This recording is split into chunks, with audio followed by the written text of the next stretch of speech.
Hello students. In the last class we ended with the recommended dietary allowance. Today we are going to continue the topic with the role of nutrition in maintaining health. Health of a person depends on various factors and one among them is food and nutrition, which is important in maintaining the good health. So the nutrition and health are directly related uh, to each other. So good nutrition means good health. So a good nutrition plays a very vital role in maintaining health. So good food, good health. So bad food habits leads to diseases. So regarding this, one should know which is the good nutrition or good food so that to bring about good health. So healthy diet should contain all six nutrients as underlined: carbohydrate, lipids, proteins, vitamins and minerals along with water in appropriate amounts to maintain optimal health. Such a diet is called as balanced diet. So these nutrients mentioned, all the nutrients are present and also they should be taken in proper quantity according to the various factors, which is considered as balanced diet. A balanced diet is a diet which consists of various type of nutrients in proportionate amount according to the age, sex and physical activity and other conditions. So let us see the next heading, the role of individual nutrients. As we mentioned that good food contains all the six nutrients: carbohydrate, lipids, proteins, vitamins, minerals and water. So let us see what are the role of these nutrients in our body. So let us start with the carbohydrates. Carbohydrates provides energy. It is the major source of energy. Proteins and fats also gives energy, but this is the major contributor of energy in our body, carbohydrates. And the certain carbohydrates which are called as fibers are very helpful in keeping the gut healthy. Gut means gastrointestinal tract in a healthy condition. So coming to proteins, these proteins are very important nutrients, second category, for growth and also maintenance of the body functions and tissue repair. So more proteins if you take are very good proteins, then it helps in very good bodybuilding. So most of the proteins are important for bodybuilding process. Coming to the fat, fat provides energy. It is a major calorific energy containing nutrient. They are also called as lipids. They are along with energy. They also helps in carrying or transportation of fat soluble vitamins. So what are the vitamins and minerals? So vitamins are vital amines previously considered. They are organic compounds which are required in small quantity for normal growth, maintenance and reproductions. Whereas minerals are, they are the non-organic substances or metal ions or inorganic compounds. So these vitamins are organic in nature and minerals inorganic in nature. They are also nutrients required for growth and also for regulation and control of metabolic process. These vitamins and minerals do not provide energy. They don't give provide energy. So water, even though water is not considered as the nutrient, it is a part of a nutritional importance. Whatever the nutrients you take, carbohydrate, proteins, lipids, vitamins and minerals, they require the water to to perform their functions. So water provides medium for all the body mechanisms. For example, they are used by the enzymes hydrolases. Hydro means water consuming enzymes. transport of substances throughout the body along in the blood medium and other uh, transport systems, and removal of waste substances in the form of urine. uh, this flush out of toxins is also one of the important aspects of water function. So good nutrition means promotes health, and poor nutrition leads to various or numerous health problems. So which is the good nutrients and what is the role of good nutrition? Let us see. The good nutrition is going to provide physical and mental health, both physical and psychological health. And good nutrition is important, or any nutrition is important from womb to tomb, means from birth to death. In all life stages, nutrition plays a vital role. So let us see what is malnutrition. Malnutrition means refers to all health disorders conditions related to nutrition. It is just the introduction part. Coming to the definition, the malnutrition means it's a pathological state, means a disease state resulting from the relative or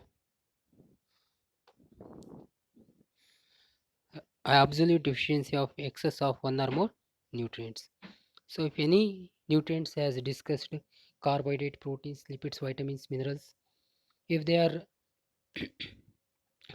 present in less quantity, or if any one of these nutrients are absent totally, so relatively means related to quantity less than the required, and absolute means totally absent, so leading to the malnutrition, one or more nutrients of above mentioned nutrients.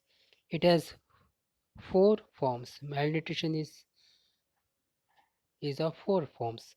So undernutrition, overnutrition, imbalance, and specific deficiency. So let us study one by one. The first one is undernutrition. It is the condition result from consumption of inadequate food over an extended period of time. That is, if a nutrient is taken in the less quantity for longer duration, then this malnutrition can be observed. For example, if you take less protein for longer duration, then it leads to kwashiorkor, whereas the lack of iron for longer duration causes anemia. And overnutrition, it is the condition result from the excess of nutrients. Undernutrition is due to deficiency of nutrition, whereas overnutrition is due to excess of nutrients. Excess of nutrients is also is not a good aspect for health, because excess of nutrients will causes various type of nutritional disorders. So overnutrition is a condition resulting from consumption of excessive food over an extended period of time. Not at one time you take more food. Overnutrition takes place when you take the proportion of food more than the normal for a longer duration, then overnutrition can be observed. Example is fat. If you take fat for longer duration, every day you take fat, not for one day, for more than 10 days or 15 days, for a longer duration, then it leads to obesity. So let us continue the next malnutrition type, that is imbalance. The imbalance is a malnutrition resulting from consumption of food with disproportionate amount of essential nutrients. There should be a proportion. When you take, for example, in a vehicle, if you going to add petrol and oil. So for example, if it is a proportionate, then only it can work properly. If it is not in a proportion, then it leads to various nutritional disorders. You can see here in this the quantity of the nutrients is mentioned: 45 to 65% carbohydrate recommended, 20 to 35% fat, 10 to 35% proteins, If this is in the proportionate, then only you can obtain or achieve a good health. If any of these nutrients are crossing their normal limits, then it leads to imbalance. So all the nutrients are present, but it is not in the uh, normal proportion, then it leads to imbalance. Less carbohydrate and more fat is one of the example leading to the obesity. So all these nutrients, not only the quality wise, but they are also take should be taken in proportionate quantity. So the last malnutrition type is specific deficiency. Specific means particular. So it is a condition resulting from a relative or absolute deficiency of an individual nutrients. If a one individual nutrients, there are so many nutrients. For example, in carbohydrates, again you are having classifications. Protein, again you are having classifications. In lipids, again you are having classifications. If you come to vitamins, there is a lot of classifications. Water soluble, fat soluble, again in water soluble different types, again in fat soluble different types. If you come to minerals, there are several types of minerals: sodium, chlorine, potassium, phosphorus, like that. So many types are there in each of the nutritional classification. So in the those nutrients, if any one of them are going to be less or they are totally absent, then it leads to specific deficiency. For example, if iron is absent, it leads to anemia. If only iron, particular specifically iron is absent, it leads to iron deficiency anemia. Whereas if only all the nutrients are present, only iodine is absent, then it causes goiter disease. So like this, these are the four different types of malnutrition. Let us continue with the nutritional problems of India.